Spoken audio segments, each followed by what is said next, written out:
será feita na sexta-feira esse ato? Dia 28 foi uma data assim, aleatória, né? Foi escolhida. Na verdade, a gente está funilando com um processo de votação lá no Congresso Nacional, né? E dia 28 é uma data muito oportuna, porque é o final do mês de abril, né? Nós temos aí o final de semana aqui posteriormente, aí tem o dia do trabalho, né? Que é um feriado, e é um trabalho que nós não temos nada para comemorar, né? Porque nós estamos de luto, nós estamos muito tristes e muito perplexos com as atrocidades que estão sendo feitas com as garantias e as leis trabalhistas vigentes no país. Quais são as consequências para o trabalhador dessa reforma previdenciária e trabalhista? Então, o Congresso Nacional, a gente sabe o que está por trás. Na verdade, o Congresso ele está... Nós, inclusive, tivemos em Brasília ontem uma comissão de presidentes de sindicatos, de entidades. Tivemos ontem o Fórum Sindical esteve presente, fazendo nosso papel social. Lá em Brasília, o dia todo, porque ontem era o dia da votação do relatório na comissão especial que julga o relatório da reforma trabalhista. Nós estivemos lá observando todas essas movimentações e nós sabemos a concatenação que tem cada pacote desse aí. Primeiro veio a lei da terceirização.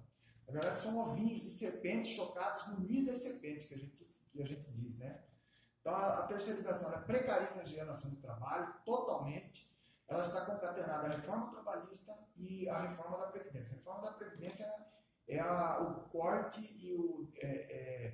e a morte de todos os direitos dos trabalhadores, que na verdade é a chegada nossa, o momento da nossa aposentadoria, é o momento do descanso. Estão mudando todas as regras e fazendo com que, penalizando as mulheres, penalizando os homens do campo, os trabalhadores do campo, e penalizando os servidores públicos das três esferas, porque a partir do momento que você tem variáveis rígidas, como penalizar os trabalhadores que estão inseridos no mercado de trabalho e as gerações futuras, você tem um grande prejuízo para a classe trabalhadora.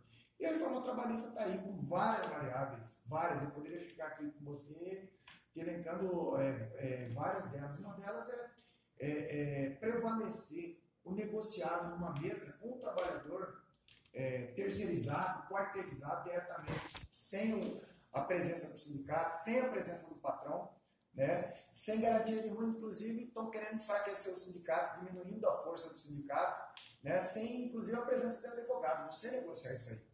Diminuição de jornada de trabalho para que possa ter mais trabalhadores de forma precarizada, ganhando menos, férias divididas em até 3 parcelas, as férias que a gente tem esse direito tão sagrado nosso, dividido em 3 parcelas. Enfim, nós fomos para Brasília ontem, fomos observar, tivemos alguns gabinetes do Senado, da Câmara Federal, tivemos presentes lá, juntamente com o coordenador da bancada de Mato Grosso, o deputado Vitório Gado, que nos atendeu bem lá, e só compareceu nessa reunião em que pese que foi convocada pelo coordenador da bancada. Os deputados estão alheios, eles estão ariscos a discutir isso com a classe trabalhadora, e dessa forma que está sendo conduzido. Isso que é inaceitável para nós, né? Essa forma que está sendo conduzida na Câmara e no Senado, no Congresso Nacional como um todo, pessoas enlameadas nesse processo de denúncias, né, a respeito de desvios de recursos públicos, de favorecimento, caixa 2, então pessoas que a gente acredita que não tem, inclusive um governo que a gente não considera legítimo, né, que era vice-presidente, hoje está como presidente, querendo startar a tudo quanto é custo, não trabalhando as consequências do problema, e sim apenas as causas. E a gente sabe que tem grandes interesses por trás de tudo isso, do capital financeiro internacional, de quem patrocina as campanhas, desses parlamentares. Então nós vamos para debater, nós queremos saber as consequências, tratar dessas consequências, esperar auditoria, algumas auditorias sobre essas questões previdenciárias, aguardar a CPI, a Comissão Parlamentar de Inquérito, já aprovada no Senado. Aí sim a gente teria, de forma estruturada, sentar todos os integrantes de forma responsável da sociedade civil organizada, discutir essa situação. Os trabalhadores de Mato Grosso estão bem empenhados com essa greve, e eu queria saber alguns das categorias que vão aderir a essa greve na sexta-feira. Olha, nós podemos falar com muita propriedade dos servidores públicos do Poder Executivo, mas a gente já tem notícias porque tem as centrais sindicais que fazem as orientações, né, dessa parada, que esse momento de reflexão que atinge todos os trabalhadores, principalmente quem tem carteira assinada. Os servidores públicos serão penalizados muito duramente, mas que os maiores sofredores da situação serão os carteiras assinadas. Então, tem indústria em Mato Grosso que vai parar, foi conversado. O setor de transporte urbano, a gente tem notícias que vai parar. Nós estamos tentando o convencimento e a livre iniciativa de aderir a esse movimento. O comércio do estado de Mato Grosso, os bancários, né, que são setores estratégicos, né? Setor público, saúde, segurança, com a Polícia Civil como um todo, delegados, escrivães, agentes de investigação, sistema penitenciário, o que cuida do menor infrator, sistema socioeducativo. Nós temos o sistema de defesa do consumidor, área meio do Poder Executivo, desenvolvimento econômico e social, gestores governamentais. Então, a gente tem essa coordenada que essas categorias estarão junto conosco, como sempre estiveram, ali no movimento. E o grande protagonista que está cumprindo com o seu papel social é o servidor público.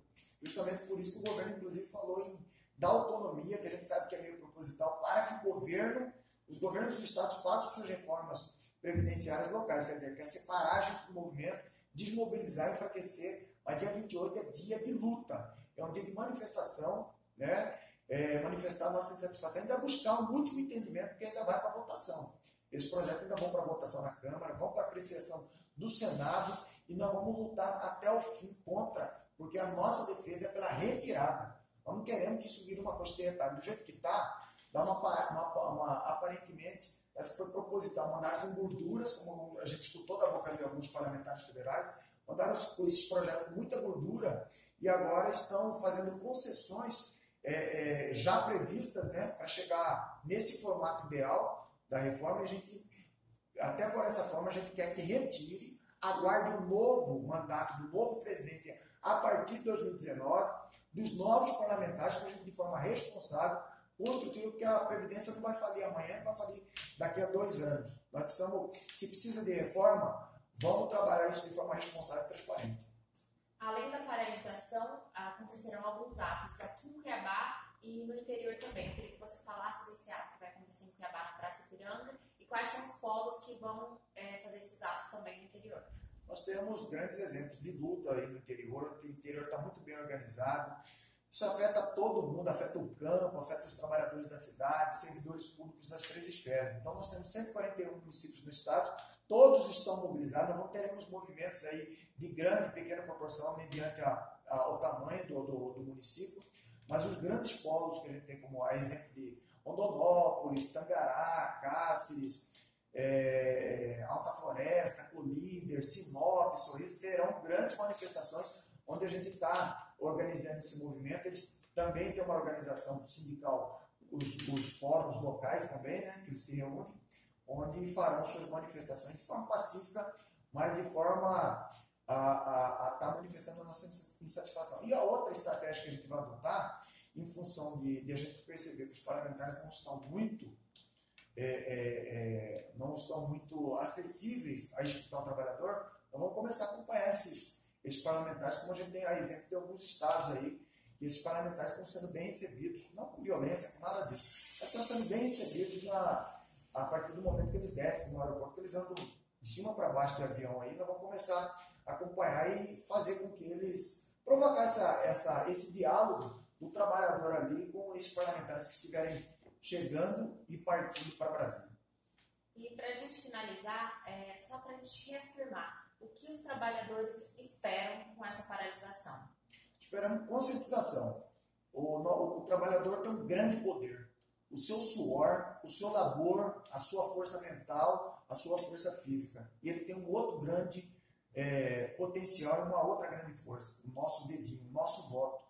Nós queremos conscientizar. O trabalhador na rua incomoda parlamentares. Os parlamentares não estão do lado dos trabalhadores, a maioria. Se passar dessa forma aqui, é uma penalização sem precedentes e incomensurável os prejuízos que vai ter para a classe trabalhadora. Então, essa manifestação busca essa conscientização dos parlamentares, porque ainda há tempo. O projeto não foi votado. E aqueles que estão aqui, principalmente do estado de Mato Grosso, a gente percebe, dos 8 parlamentares, deputados federais, Dos 8, 7 se demonstram completamente irredutíveis em votar a favor dessas reformas do jeito que elas estão aí. E apenas um que se demonstra que já declarou seu voto, está nos apoiando aí, que diz que vai votar contra, já votou contra e mantém a sua palavra.